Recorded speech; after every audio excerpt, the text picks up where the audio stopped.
आइए सुनते हैं शर्मिला बोहरा जलान की लिखी कहानी विसर्जन। देबूदा पाल हैं लंबे हट्टे कट्टे से, गौर वर्ण, बंगला नहीं बोल सकते। ऐसे कैसे हो सकता है? वह तो मातृभाषा है, पर हिंदी भी बोल लेते हैं अच्छी तरह।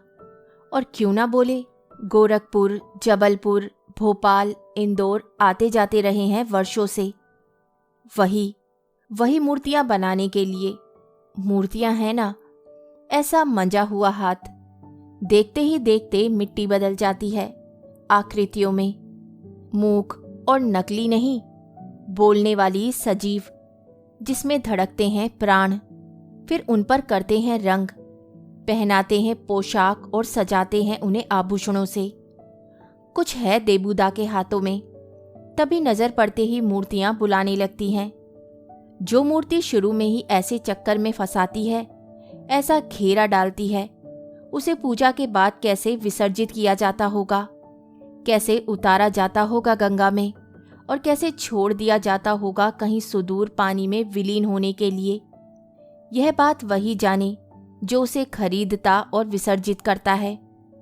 मीनाक्षी रविंद्र सरणी में रहती है और बचपन से कुम्हार टोली आती जाती रही है, वहीं काका के पास। काकी ही तो कहती है वे देबूदा को, अपनी सब बात उन्हें बताती है, पूछती है। काका जो मूर्तियां खरीदते हैं, पूजा करते हैं, बाद में उसे गंगा में कैसे प्रवाहित कर पाते हैं। काका कहते हैं, उनकी बात तो समझ में आती है, क्योंकि उनका प्रतिमा से संबंध 3-4 दिनों का ही होता है। पर सोचो, तब मेरी हालत क्या होती होगी जब मैं मूर्तियों को खरीदार के हाथ में सौंपता होऊंगा। क्या कोई समझ सकता है? ऐसा मन भर आता है कि क्या कहूँ। खुशी तो होती है कि मूर्तियां बिक रही हैं।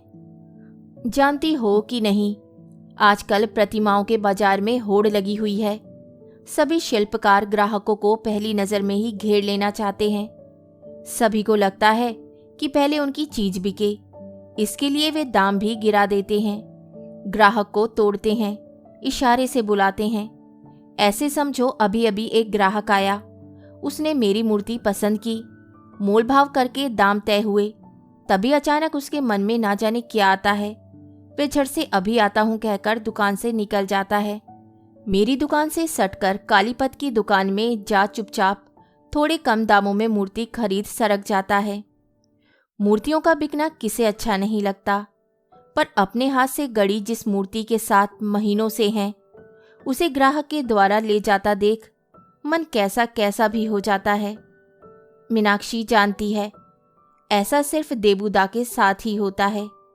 कोमल मन जो है, तभी इन मूर्ति की बात छोड़ देबूदा मीनाक्षी से कहते हैं, यह सब छोड़ो, यह बताओ, अब तो तुम्हारी कॉलेज की छुट्टियां हो गई हैं, अब तुम क्या करोगी? क्या करूंगी? काका, यह कहो, क्या क्या कर पाऊंगी? कल सुजाते के भाई की शादी है, वहां जाने के लिए अपनी पोशाकों को ठीक करना है, उन्हें संभालना है, 3-4 जोड़े पहनने बदलने पड़ेंगे। परसों में काकी की लड़की सुनीता के जन्मदिन पर गई थी, वहां जो सलवार कमीज मैंने पहनी थी, उसे धोना, इस्त्री करना है। पूजा आने वाली है, अपनी सहेलियों और दोस्तों के साथ घूमने जाऊंगी, सो नए पहनावे बनवाने हैं, पुरानी पोशाकों को छोटा बड़ा करके दुरुस्त करना है, लाल कमीज में दर्जी से तारा लगवाना है, नीले और काले जीन्स को नीचे से मोड़ना है। ये सब करते करते छुट्टियां कब बीत जाएंगी पता कहाँ चलेगा। देबूदा बोले, तुम्हारा पूरा पूरा दिन कपड़ों पोशाकों को उठाने, तय करने, धोने में ही लग जाता है ना?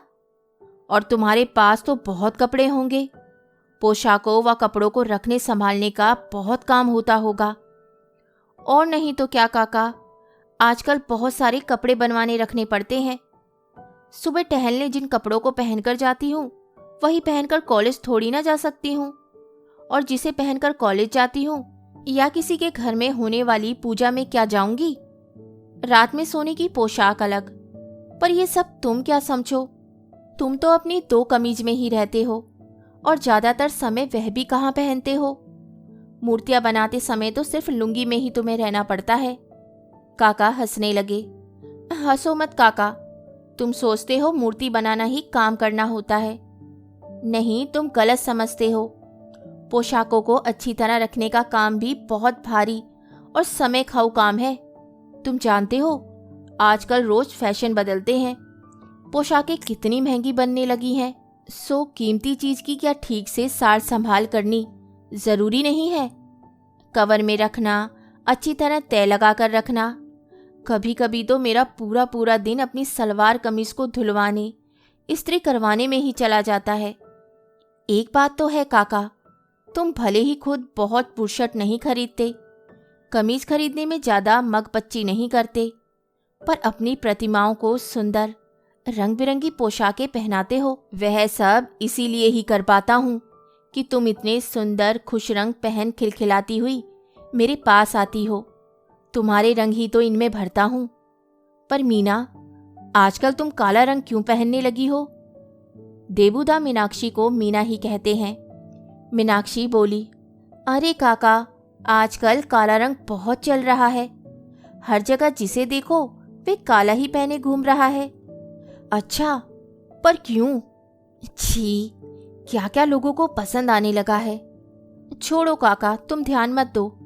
तुम अपनी प्रतिमाओं को इंद्रधनुष के रंग ही के पोशाकें पहनाते रहना। ऐसा कहकर मीनाक्षी काका की मूर्तियों को देखने लगी और थोड़ी उदास हो गई। इस बार काका की मूर्तियों में जान नहीं है। दुर्गा की 10 प्रतिमाएं बनाई हैं काका ने, और सभी में से कोई बात गायब है। मीनाक्षी जानती है ऐसा क्यों कर रहा है। काका भी जानते हैं। उनके हाथ से इस बार काम पहले जैसा नहीं हो पा रहा। काका मीनाक्षी के चेहरे को पढ़ रहे हैं कि वे मूर्तियों को देखकर क्या कुछ बोलने वाली है। मीनाक्षी काका को दुखी नहीं करना चाहती, सो इधर उधर की बात करने की कोशिश में बोल रही है। काका, यह तो बताओ, पूजा आने वाली है। ऐसा मौसम बदलने से ही क्या पता नहीं चल जाता? सब कुछ बदला बदला सा लगने लगा है ना।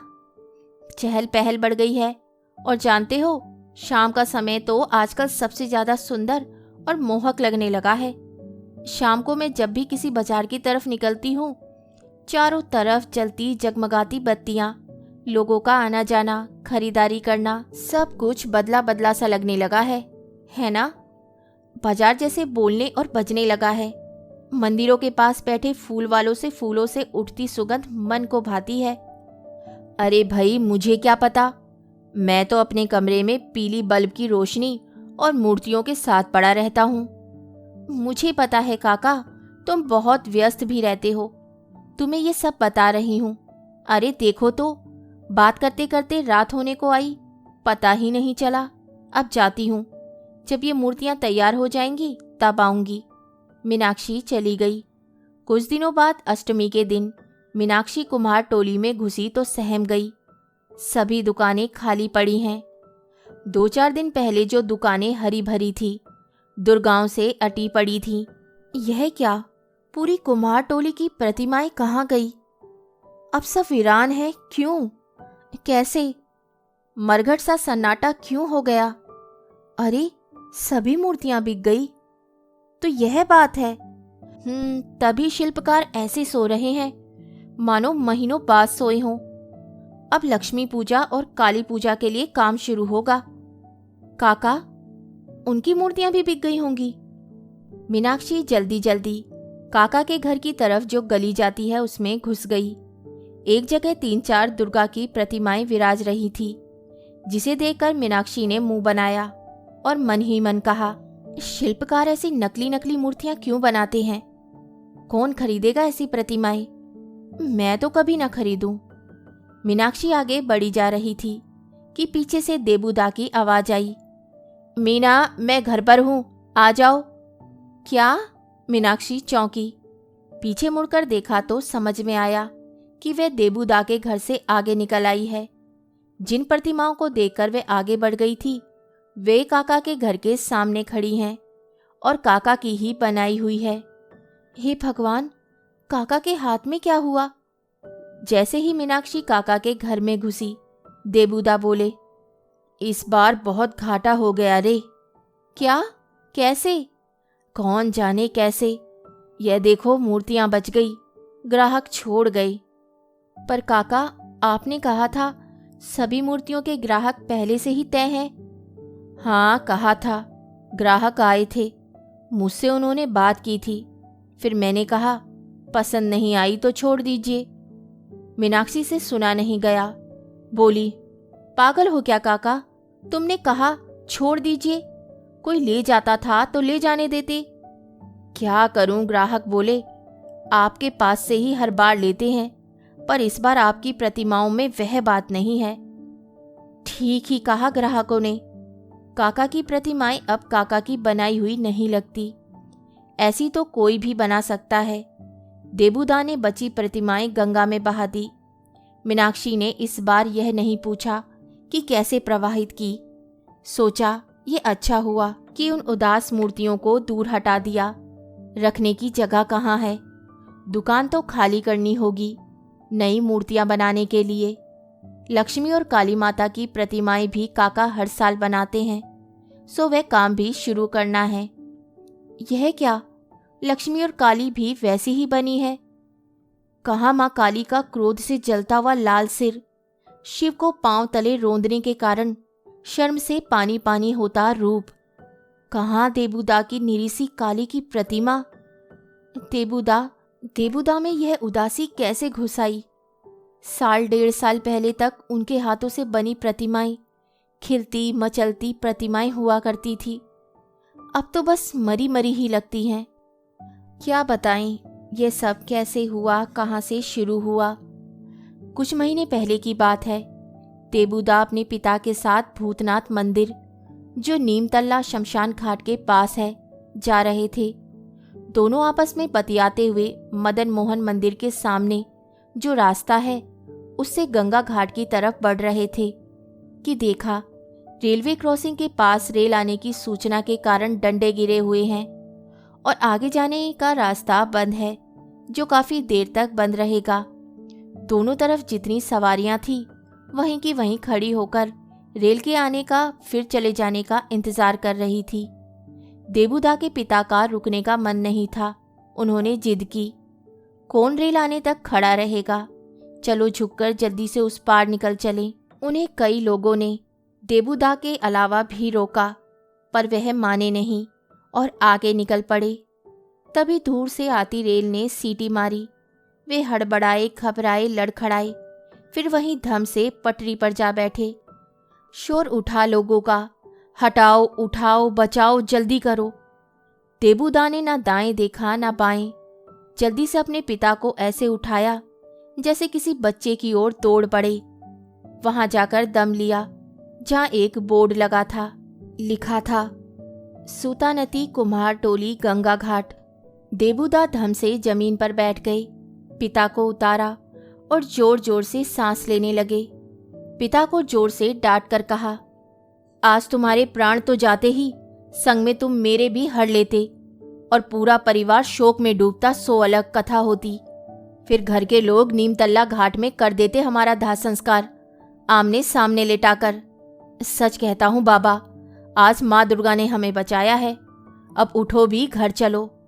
देबूदा ने देखा उसके पिता उसकी बात ना सुनकर कहीं कुछ देख रहे हैं और सोच रहे हैं।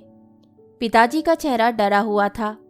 सामने गंगा घाट के चबूतरे पर वे मूर्तियां पड़ी थी, जिन्हें पूजा करने के बाद लोगों ने गंगा में प्रवाहित नहीं किया था। गले में उनकी सूखी मालाएं थी। गंगा घाट पर हल्की हल्की धूप फैली हुई थी और इस धूप में उन लोगों का सिर चमक रहा था जो उन मूर्तियों के पास बैठे नाई से सिर के केश हटवा रहे थे। 4 कच्ची उम्र के लड़के केश विहीन सिर लिए बैठे थे। धूप उनके सिर पर पड़ रही थी और उसमें उनके सिर ऐसे चमक रहे थे जैसे सर पर सोना चांदी रख दिया हो। देबूदा ने जब अपने पिता को ये सब देखते हुए पाया तो घबरा गए। धीरे से सिर हिलाकर पूछा, बाबा कहाँ हो? सब ठीक है ना? चलो घर चले। बाबा ने कहा, नहीं, भोलेनाथ के दर्शन कर लें फिर चलेंगे। दोनों धीरे धीरे मंदिर की तरफ बढ़ने लगे। रास्ते में देबूदा के पिता ने देबूदा से पूछा, उनका कौन मर गया रे? कौन जाने बाबा। दोनों मंदिर में बाबा भूतनाथ के दर्शन कर घर आ गए, पर आज बाबा चुप थे, सबने पूछा, बाबा क्या हुआ, क्या बात है? वे कुछ नहीं बोले। बहुत बार पूछा गया, तब जाकर बस एक बात बोले, मैं नहीं बचूंगा। देबूदा ने उन्हें डांटा, क्या अनशंट बोलते हो? ये नहीं सोचते हमारे ऊपर ये सुनकर क्या बीतती है? चलो मूर्तियां बनाएं। देखो देखो, वहां मिट्टी लाई हुई पड़ी है। बांस में भूसा चारा तो कल ही मैंने बांध दिया था। बाबा बोले, रहने दो, मन नहीं है। नहीं, ऐसे बोलने से नहीं चलेगा, बनाना होगा। उठो, मैं उठाता हूँ। बाबा उठे, चलने लगे और ऐसे चले कि चिकनी मिट्टी में धड़ाम से फिसल गए। पकड़ो पकड़ो, बाबा को पकड़ो, तारा जल्दी आओ, बाबा गिर पड़े हैं, उन्हें उठाना है। हे भगवान, ये क्या हो गया? पूरा घर दौड़ा। किसी तरह उन्हें उठाया गया, लेटाया गया, डॉक्टर को दिखलाया गया। पूरा घर चुप हो गया। पता लगा बाबा को लकवा मार गया है। दायां हाथ, दायां पांव, दायां मुंह, सब जगह सन्नाटा। शरीर का दायां भाग हरकत नहीं कर रहा। खर्च, दवा दारू में खर्च, डॉक्टर का खर्च, खर्च ही खर्च, कभी इस बहाने कभी उस बहाने। बाबा की सेवा करते करते देबूदा की पत्नी तारा निढाल हो जाती। एक अकेली औरत और उस घर में 5-5 मर्दों का खाना। 5 तो हो ही गए ना। देबूदा 4 भाई हैं। 3 भाई छोटे और कुंवारे। एक बोल नहीं पाता तो एक थोड़ा कम समझता है, और बचा हुआ एक इतना भोला है कि उसका ध्यान रखना पड़ता है। बस देबूदा ठीक है। नहीं, ये बात पूरी तरह सच नहीं है। देबूदा को एक आंख से एकदम नहीं दिखता। आंख में जो एक तारा चमकता है ना, उसके ऊपर मांस चढ़ गया है। मद्रास गए थे। आंखों को दिखलाने पर 1.5 लाख का खर्च सुनकर लौट आए। तारा से बोले, बेकार आने जाने का खर्च लगा। एक आंख से एकदम नहीं देख पाने के कारण वैसे तो कोई दिक्कत नहीं हो रही है, पर मन में शंका होती है कि अधूरी दृष्टि के कारण ही मूर्तियों में अधूरापन तो नहीं आने लगा। कहीं इसी कारण प्रतिमाओं में जो जान हुआ करती थी, वे जान दिखलाई नहीं पड़ रही है। भगवान ही जाने। तारा पर पूरा घर संभालने, ससुर की सेवा करने की बड़ी जिम्मेदारी आ पड़ी। देबूदा के तीनों भाई अगर अपने पिता को खिलाने पिलाने में लग जाएंगे तो मूर्तियां बनाने में मदद कौन करेगा? आजकल प्रतिमाओं को बनाते हुए मदद घर का आदमी ही करे तो अच्छा है। मजदूर व कारीगर को रखने से खर्च बहुत बढ़ जाता है, और छोटे शिल्पकार इतना खर्च पोसाते नहीं हैं। तारा मजबूत औरत है, मन से भी शरीर से भी। वे इतना काम हंसते हंसते कर लेती है, पर कुछ महीनों से उसे एक चिंता खाई जा रही है। बाएं वक्ष में जो नन्ही गांठ थी वह बढ़ गई है और उसे भयंकर दर्द उठने लगा है। देबूदा उसे दिखा नहीं पा रहे। उसे एक दिन उनके मुंह से यह बात तुलसी रंजन राय के सामने निकल गई, जो कुम्हार टोली के काउंसलर रह चुके हैं। उन्होंने देबूदा को डांटा, कहा, तुम्हारी स्त्री के वर्षों से गांठ है और आज तक तुमने उसकी जांच नहीं करवाई। तुरंत दिखाओ आज इसे, अभी, नहीं तो किसी बड़े चक्कर में उलझ जाओगे।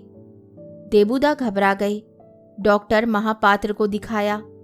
ना जाने पूरे महीने कैसी कैसी जांच चलती रही, और अंत में जो देबूदा के हाथ लगा उससे देबूदा कहीं के नहीं रहे। ना जाने मूर्तियां बनाते बनाते उनसे जीवन में क्या भूल हो गई कि घर में एक साथ लकवा और कैंसर की बीमारी छा गई। तारा को स्तन कैंसर निकला, वह भी फेफड़े तक बड़ा हुआ।